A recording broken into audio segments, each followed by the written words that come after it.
Baik, selamat pagi untuk kita semua. Yang saya hormati Bapak Kepala Sekolah, yang saya hormati pula Bapak Ibu Guru di SD Depok. Pertama-tama saya mengucapkan terima kasih kepada kita semua atas kehadiran kita di tempat ini untuk melaksanakan pembahasan modul 1.4 budaya positif pada kegiatan kami CGP Angkatan 9 Kabupaten Manggarai. Baik, pada kegiatan ini saya akan berbagi tentang agar kita semua memiliki pemahaman yang sama tentang bagaimana menerapkan budaya positif di sekolah kita sehingga akan menghasilkan lingkungan yang positif. Baik Bapak Ibu, berikutnya karena kita sudah mengenal tentang konsep pendidikan Bapak Ki Hajar Dewantara, kita akan belajar tentang budaya positif. Budaya positif ini dimulai dengan menerapkan yang namanya disiplin positif dan mengenal nilai-nilai kebajikan universal yang harus dimiliki oleh setiap individu di sekolah. Sebelumnya, kita nonton dulu video berikut ini. Mari kita bersama-sama menyimak video berikut ini. Untuk melatih kalian disiplin. Kalian tahu kan pelajarannya itu? Kalau ibu tidak akan mulai pelajaran kalau masih ada yang terlambat. Kalian tidak apa? Dari mobil mana? Kenapa masih ada yang terlambat? Emang mana? Kalian di mana? Ibu sudah bilang, ibu tidak akan mulai pelajaran kalau ada yang terlambat. Kayla, sini kok. Apa ada alasan Kayla? Hah? Ketiduran kau lagi? Macam kau? Tunggu. Tahu kan Kayla? Jangan kerok. Gara-gara kau, kita semua kan tidak belajar. Memang ini, tutup saja Bu. Sudah. Jangan lagi main-mainan. Kayla, di situ. Tapi ingat kok besok, kalau kau masih berantakan,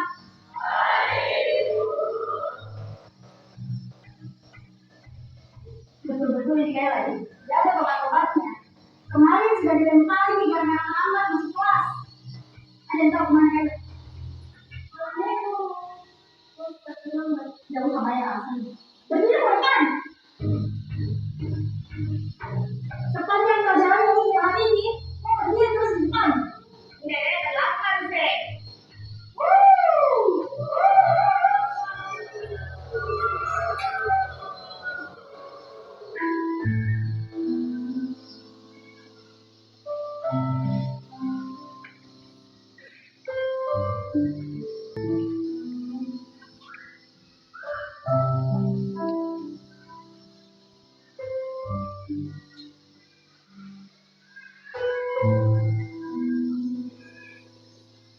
Sudah 1 jam lebih nih, kayak anda ya. Kira-kira ada yang tahu kemana kayak? Mungkin hari ini tidak masuk ibu. Karena aku tidak sesuai kemampuan.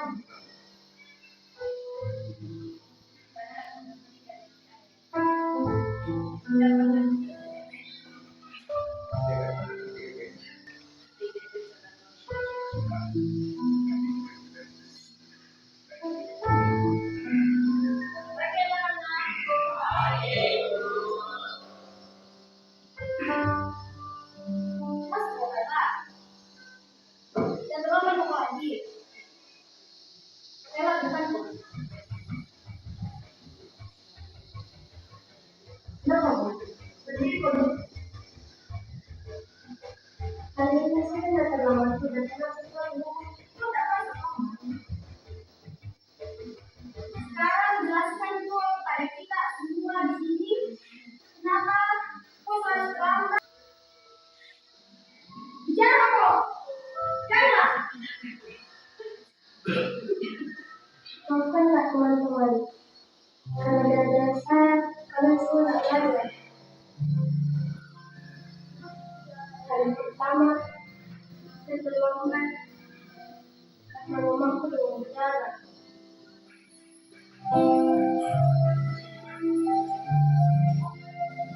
Harus berangkat ke rumah sakit.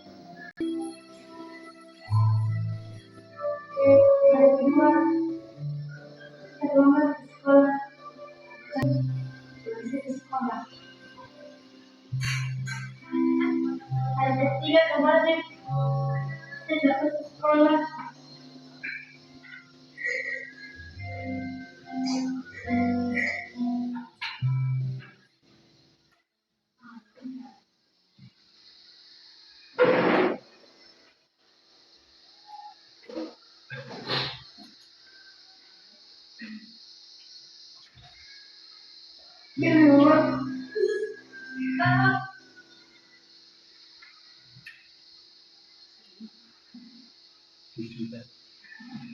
Kenal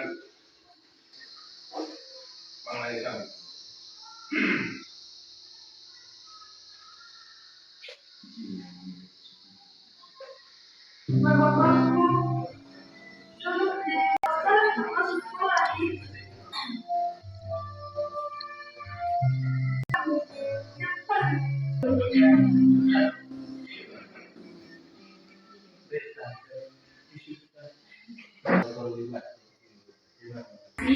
Karena kita semua sudah bersedia menonton film pendek tadi tentang judulnya tadi terlambat. Saya lihat Ibu Nani itu mudah sekali mantap. Baik,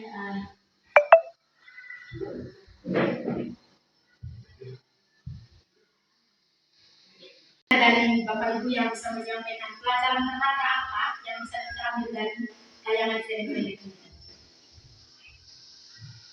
Ya, terima kasih Bapak Kicon, silakan.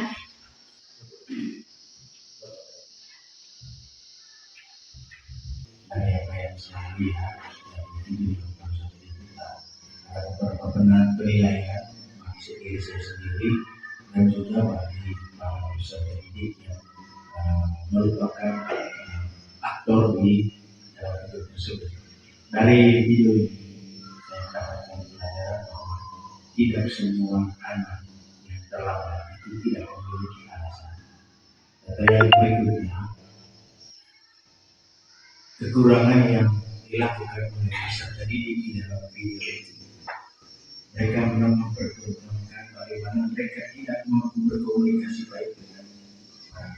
Artinya, di sini saya bisa melihat bahwa kalau peserta didik tidak mampu berkomunikasi dengan para peserta didik, maka para pendidik, maka pendidik juga tidak akan mengetahui situasi yang sebenarnya terjadi. Apabila komunikasi terjalin dengan baik antara siswa dan juga pendidik, maka peristiwa yang terjadi dalam video ini tidak akan terjadi. Kemudian yang berikut, dari video ini juga memberikan pelajaran kepada saya sebagai guru bahwa apabila ingin atau melihat situasi yang seperti ini, sepertinya harus jangan langsung untuk mengambil sebuah keputusan, dipertimbangkan dulu untuk mengetahui penyebab apa yang menjadi kendala dari peserta didik yang sedang kita. Terima kasih.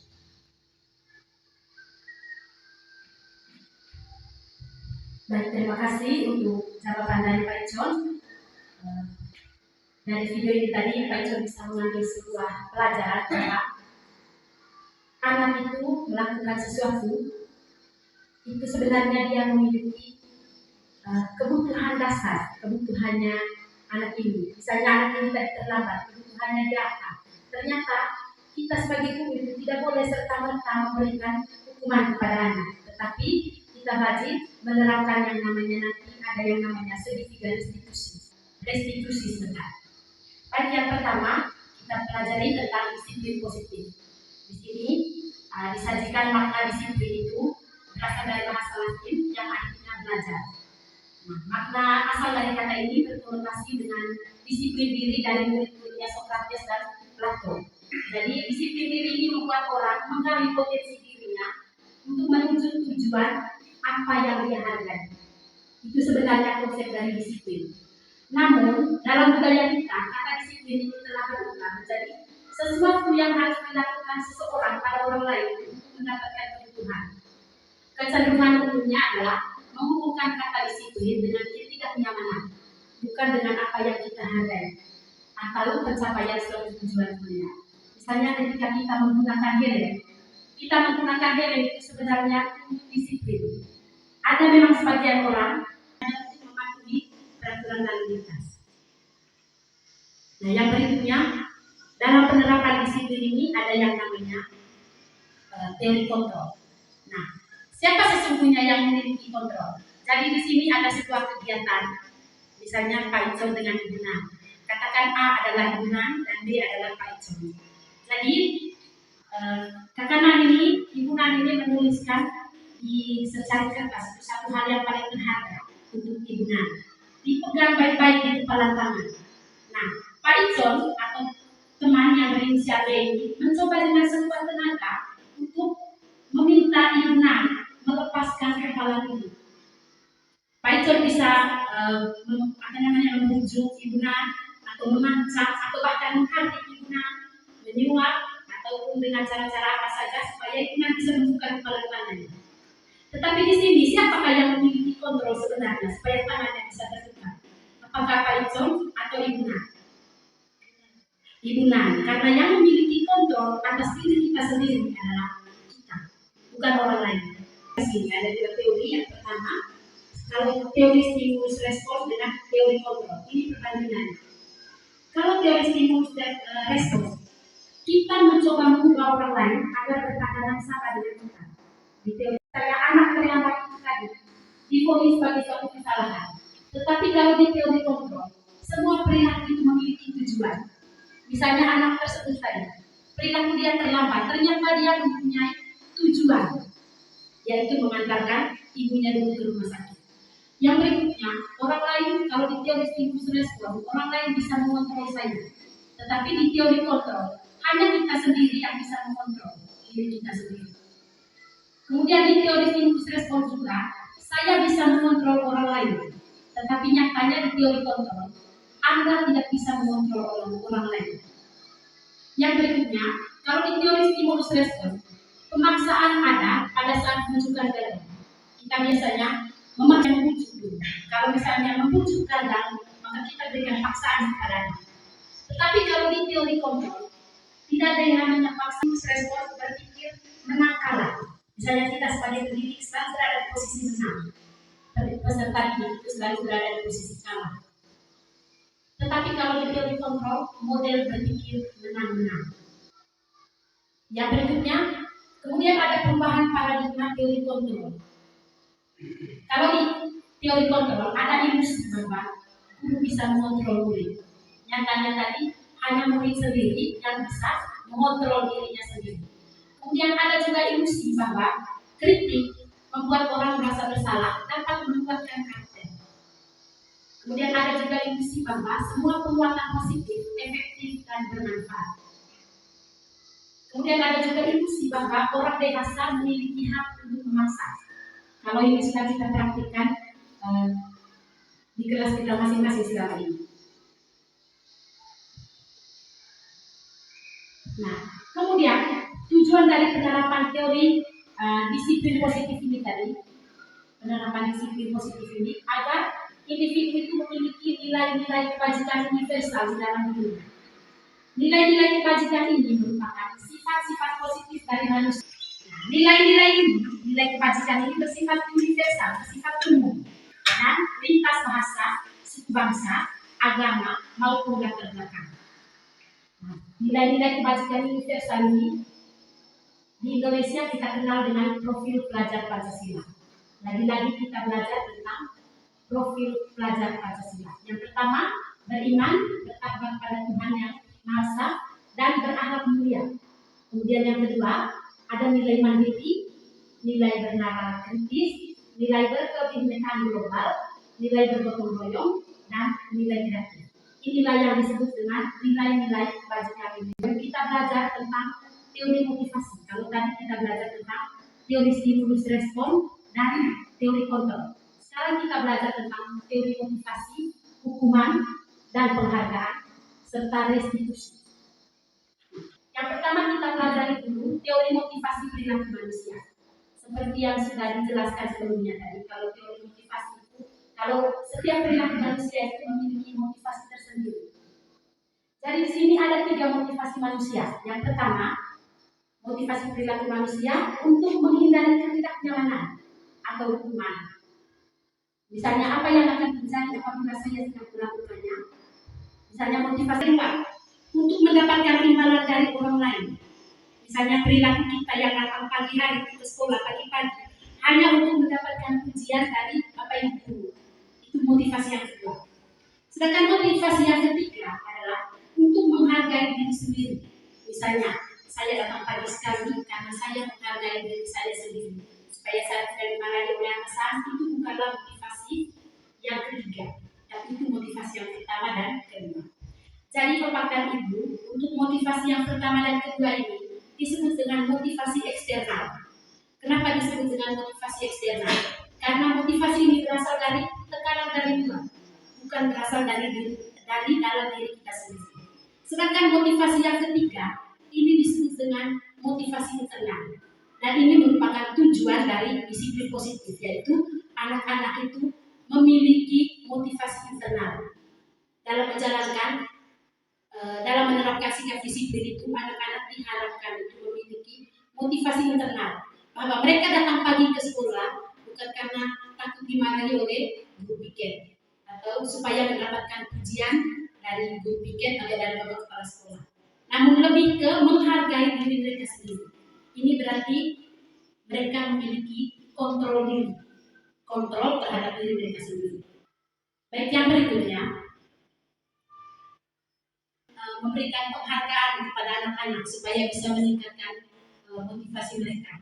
Misalnya saja penghargaan yang kita berikan adalah rankingan di kelas, ranking 1, ranking 2, ranking 3. Kita sering memberikan penghargaan itu. Ternyata penghargaan itu yang kita berikan justru menghukum anak. Ini ada kalimat dihukum oleh penghargaan. Ternyata penghargaan itu bisa menurunkan kualitas anak. Kemudian yang kedua, penghargaan itu mematikan kreativitas, mengurangi motivasi intrinsik.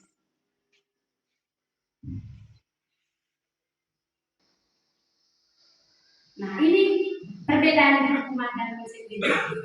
Tadi mungkin kita berpikir kenapa ini disebut konsekuensi, itu disebut hukuman. Tapi saya yakin Bapak dan Ibu sudah tahu semua, tapi perlu kita jelaskan kembali. Kalau perbedaan hukuman dan konsekuensi itu, yang pertama, untuk hukuman, sesuatu yang menyakitkan harus terjadi, artinya diberikan hukuman fisik. Misalnya anak berlari 15 kali, itu jelas memberikan suatu rasa sakit, mencolek atau menumpahkan air di meja. Sebagai konsekuensinya, sesuatu yang harus terjadi adalah dia melalui meja tersebut. Kemudian yang berikutnya, membuat anak sakit fisik maupun hati untuk jangka waktu yang lama, itu untuk hukuman, karena hukuman ini akan membekas pada anak. Sedangkan kalau konsekuensi, membuat anak merasa tidak nyaman dalam jangka waktu yang pendek, palingan setelah dia lewat meja kembali sudah seperti semula. Sedangkan kalau hukuman itu lama, baru bisa kembali seperti semula. Kemudian kalau di hukuman, konsep diri yang ada pada anak itu sudah buruk. Misalnya terlambat, dia menganggap dirinya buruk. Sedangkan kalau konsekuensi, konsep dirinya yang baik. Dia menghargai kesalahan dengan melakukan apa misalnya. Misalnya tinggal di kelas dulu selama 15 menit untuk mengejar ketertinggalan. Berikutnya, anak belajar untuk menyembunyikan kesalahan di hukuman karena dia takut dimarahi. Sedangkan di konsekuensi, anak belajar untuk mematuhi peraturan. Kemudian di hukuman, marah, rasa bersalah, dipermalukan, dan merasa tak dihargai. Sedangkan di konsekuensi, kehilangan hak secara sementara saja.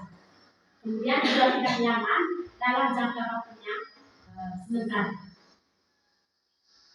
Nah, berikutnya, ketika kita menghadapi sebuah masalah seperti yang tadi anak yang terlambat, kita itu wajib melaksanakan yang namanya restitusi. Apa itu restitusi?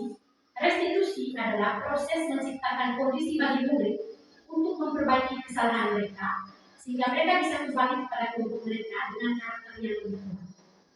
Restitusi juga merupakan proses kolaboratif yang mengajarkan murid untuk mencari solusi untuk permasalahan mereka dan membantu murid berpikir tentang orang seperti apa yang mereka ingin dan bagaimana mereka harus memperlakukan orang lain.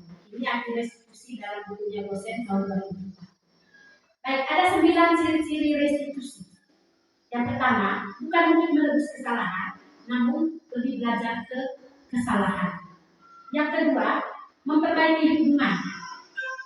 Yang ketiga, tabaran, bukan paksaan. Yang keempat, restitusi menuntut untuk melihat ke dalam diri. Yang kelima, restitusi mencari kebutuhan dasar yang mendasari tindakannya. Misalnya yang tadi pada saat terlambat, kita cari dulu apa misalnya dia bisa terlambat. Yang berikutnya, restitusi diri adalah cara yang paling baik. Kemudian restitusi ini fokus pada karakter, bukan pada tindakan. Yang kedelapan, restitusi fokus pada solusi. Bahwa dalam melaksanakan restitusi, kita juga fokus memberikan solusi kepada anak. Bagaimana caranya dia bisa memperbaiki kesalahannya di waktu yang mendatang. Kemudian, restitusi mengembalikan murid yang berbuat salah kembali kepada kelompoknya. Yang di sini ada sebuah identitas dalam melakukan restitusi. Kalau yang hukuman ini jelas ini identitas yang gagal, tidak perlu kita laksanakan karena hukuman merupakan identitasnya gagal. Sedangkan di identitas sukses ini dalam menerapkan disiplin positif ada yang namanya konsekuensi tadi dan restitusi. Kemudian apa perbedaan dari konsekuensi dan restitusi ini?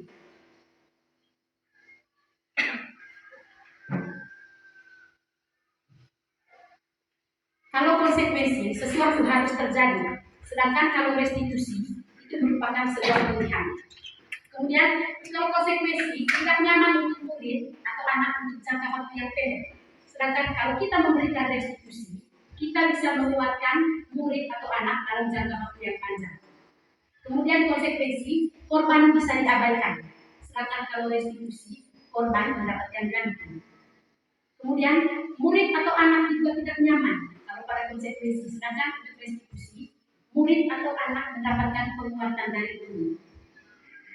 Kemudian pada konsekuensi juga penguatan hanya bertahan dalam jangka waktu yang pendek, tapi pada restitusi masalah anak itu dapat terpecahkan. Kemudian kalau konsekuensi memerlukan monitoring dan supervisi terus-menerus dari guru. Sedangkan kita sudah memberikan penguatan kepada murid, murid itu belajar untuk bertanggung jawab atas perilakunya sendiri. Jadi konsekuensi membantu penerapan mengikuti peraturan dalam masyarakat. Sedangkan kalau di restitusi fokus pada pemecahan masalah dalam jangka waktu yang panjang. Kalau di konsekuensi pertanyaannya, apa peraturannya? Mampukah kamu melakukannya? Kemudian ada terima kasih. Sedangkan kalau di restitusi yang ditanyakan oleh guru adalah nilai apa yang kamu yakini? Apa yang bisa kamu lakukan untuk memperbaiki masalah ini? Itu perbedaannya dari jenis pertanyaan dalam mengatasi masalah. Kemudian kalau di konsekuensi murid atau anak menghormati peraturan, dia hanya berpatok pada aturan. Sedangkan di restitusi murid atau anak menghargai dirinya dan orang lain. Kalau dia sudah menghargai dirinya dan orang lain, berarti otomatis dia sudah menghormati peraturan. Nah, yang berikutnya, salah satu budaya positif di sekolah, cara untuk mencapai budaya positif di sekolah adalah dengan membuat keyakinan kelas. Mengapa keyakinan kelas? Ini contoh pertanyaannya. Mengapa kita memiliki peraturan harus menggunakan helm bila mengendarai kendaraan roda 2? Kemudian mengapa kita memiliki peraturan 3R? Mengapa kita perlu peraturan harus datang tepat waktu pada saat mengikuti pelatihan? Nah, untuk mendukung motivasi intrinsik, kita kembali kepada nilai-nilai keyakinan. Nilai-nilai keyakinan yang sudah kita bicarakan sebelumnya tadi, nilai-nilai kebijakan universal, karena nilai keyakinan ini lebih menggerakkan seseorang dibandingkan dengan hanya mengikuti serangkaian peraturan. Misalnya di sini tadi contohnya peraturan mengenai kendaraan roda 2. Tetapi keyakinannya adalah kita berpatok pada nilai kebajikan universal, yaitu nilai keselamatan. Karena kita menyadari bahwa nilai yang dituju adalah nilai keselamatan. Yang berikutnya, mengapa kita memiliki peraturan 3R? Kalau ini adalah peraturan 3R.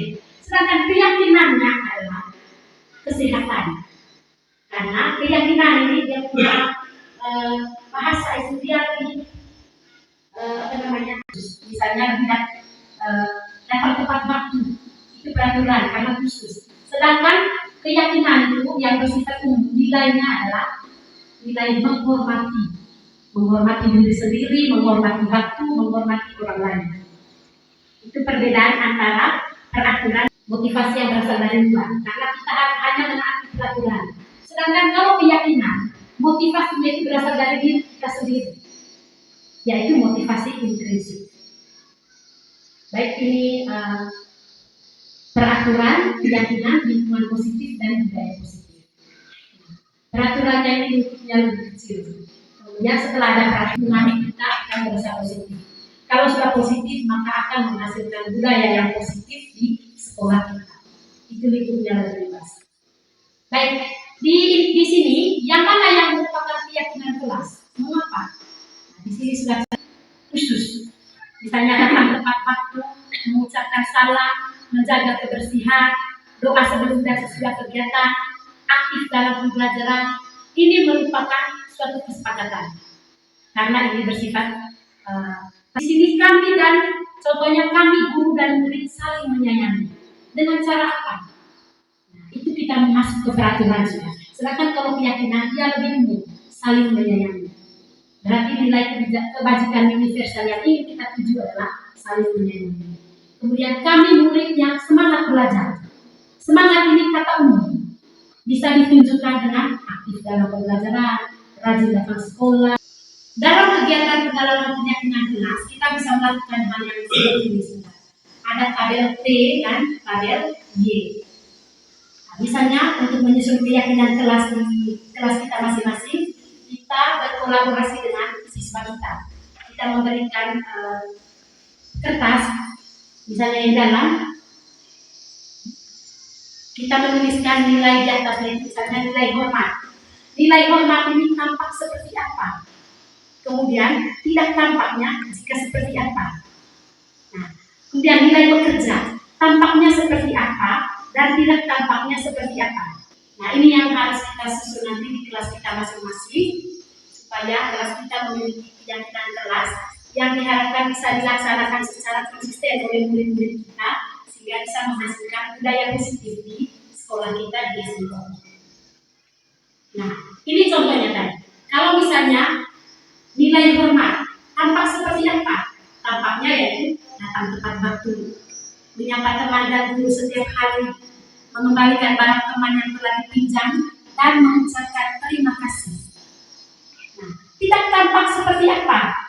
Nah, sering hadir terlambat, tak acuh kepada teman atau guru, tidak mengembalikan barang yang telah dipinjam, dan meletakkannya sembarangan. Kemudian nilai bekerja tampaknya seperti apa? Misalnya tekun bekerja dan menyimak guru, berarti dia sudah menerapkan nilai bekerja. Kemudian punya tugas tidak diberikan. Ini contoh kalau kita mau menyusun keyakinan kelas di kelas kita masing-masing. Jangan berlari di kelas atau koridor. Keyakinan kelasnya adalah keselamatan dan keamanan. Jadi berdasarkan contoh-contoh ini nanti kita bisa menyusun keyakinan kelas, karena kita sudah menyusun kesepakatan yang bersifat lebih khusus selama ini, maka kita bisa membuatnya menjadi keyakinan kelas dan ditempelkan di dinding kelas kita masing-masing. Karena kita belum mempelajari hari ini, maka pertama-tama saya akan menjelaskan dulu tentang 5 posisi kontrol dari guru. Nah, ini ada 5 posisi kontrol dari guru. Yang pertama sebagai penghukum. Sebagai penghukum ini misalnya kita menghalang, mengunjungi anak, menyakiti anak, menyindir anak. Misalnya tadi kalau yang terlambat datang ke sekolah itu langsung saja. Kau berdiri di depan kelas, kau lari di lapangan, itu merupakan posisi kontrol sebagai penghukum. Yang kedua, sebagai pembuat orang merasa bersalah. Nah, kalau di posisi ini, guru itu sering berceramah dan mengatakan dengan halus, namun sebenarnya itu memposisikan anak supaya bisa mendapatkan rasa bersalah. Misalnya, seharusnya kau tidak begini, kau tidak kasihan dengan ibu. Saya sudah berdiri di sini dari pagi sampai siang. Kau tidak kasihan dengan saya, Kak? Ini merupakan posisi pembuat rasa bersalah. Yang berikutnya, kalau pembuat rasa bersalah, kamu seharusnya sudah tahu, ibu lelah sekali, ibu stres dengan kamu. Ini merupakan posisi pembuat rasa bersalah, supaya di dalam diri anak itu muncul rasa bersalah. Kemudian, kalau kita berada pada posisi kontrol sebagai teman, kita bisa biasanya mengajak anak dengan kalimat yang halus. Kemudian dengan ramah, dengan senyum, misalnya seperti ini. Ayolah, jangan itu. Lakukan ini dengan ibu. Yang kalimat dalam posisi teman ini, dia selalu mengajak anak memposisikan dirinya sebagai teman. Kemudian sebagai pemantau. Sebagai pemantau ini, dia ini biasanya selalu menghitung dan mengukur. Misalnya, apa peraturan kita di sekolah ini? Jam berapa harusnya kita masuk? Nah, itu posisi kita sebagai pemantau. Kemudian ada sebagai manajer. Kalau manajer di sini, dia mengajukan pertanyaan. Kemudian bisa ditanya begini, apa yang kita yakini di sekolah ini? Yang kita yakini adalah keyakinan sekolah yang ditanyakan, yang sudah disusun sebelumnya. Misalnya keyakinan sekolah kita adalah saling menghormati, salah satunya. Maka yang ditanyakan oleh manajer adalah posisi sebagai manajer adalah apa yang kita yakini di sekolah ini. Misalnya anak menjawab saling menghormati. Nilai apa yang sudah kamu lakukan hari ini? Nilai saling menghormati. Bagaimana supaya kamu bisa memperbaiki masalah ini ke depannya? Kemudian jawaban anak adalah misalnya yang masih terlambat tadi. Terlambat tapi bukan karena masalah pribadi, misalnya karena dia terlambat bangun. Dia akan menjawab misalnya, saya akan menyalakan alarm ibu. Saya akan kasih tahu mama ibu supaya bangunkan saya lebih cepat. Itu merupakan posisi kontrol sebagai manajer. Dalam posisi kontrol sebagai manajer ini, guru dan murid berkolaborasi supaya bisa menemukan bagaimana caranya dia memperbaiki kesalahan yang sudah dilakukan. Ini posisi kontrol dalam menerapkan kedisiplinan. Kalau misalnya identitas gagal, itu ada di posisi penghukum dan membuat orang merasa bersalah. Kemudian identitas berhasil atau sukses, ada teman dan pemantau. Tetapi untuk posisi teman dan pemantau ini, itu kontrolnya dari luar, dari guru. Sedangkan kalau di posisi manajer, kontrol ada pada anak itu sendiri. Sehingga posisi yang harus kita ambil dalam menghadapi anak adalah sebagai manajer di sekolah. Dalam menyelesaikan masalah, kita harus berada pada posisi sebagai manajer. Untuk penghukum dan membuat orang merasa bersalah, seharusnya ini tidak boleh lagi kita lakukan karena identitasnya gagal, tidak akan berhasil, tidak akan memberikan suatu nilai kepada anak. Sedangkan kalau kita menerapkan manajer, ini bisa menanamkan disiplin kepada anak, dan disiplin itu berasal dari motivasi dari dalam dirinya sendiri, bukan berasal dari luar.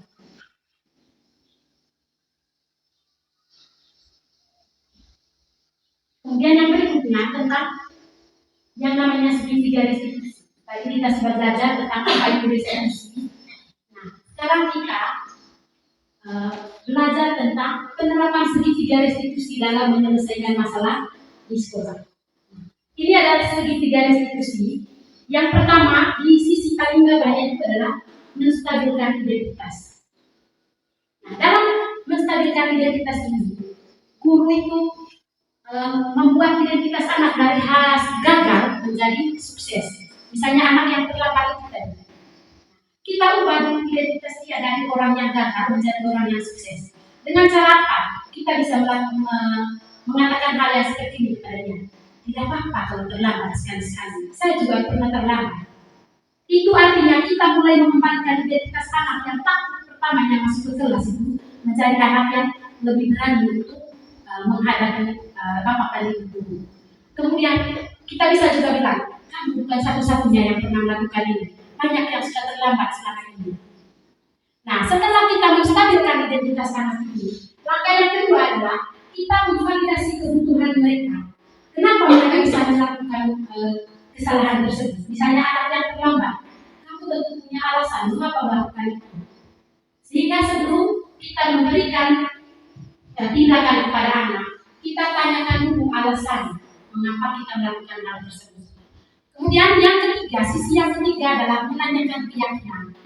Misalnya nilai apa yang telah kita sepakati di kelas ini. Misalnya anak menjawab nilai saling menghormati. Kamu ingin menjadi orang yang seperti apa ke depannya? Bagaimana cara kamu memperbaiki masalah ini? Ini merupakan langkah-langkah dalam menyelesaikan sebuah masalah menggunakan segitiga restitusi. Diharapkan kita semua bisa menerapkan segitiga restitusi ini dalam menyelesaikan permasalahan dengan anak-anak didik kita. Saya selaku pimpinan di sini menyampaikan terima kasih banyak kepada kita dan apresiasi setinggi-tingginya untuk kakak kita yang pada hari ini berkenan membagikan ilmunya untuk kami semua. Harapannya bahwa kegiatan ini tidak hanya dilakukan oleh kakak kita semua yang punya pengalaman, punya ilmu baru. Saya berharap supaya kita saling berbagi. Jujur saja,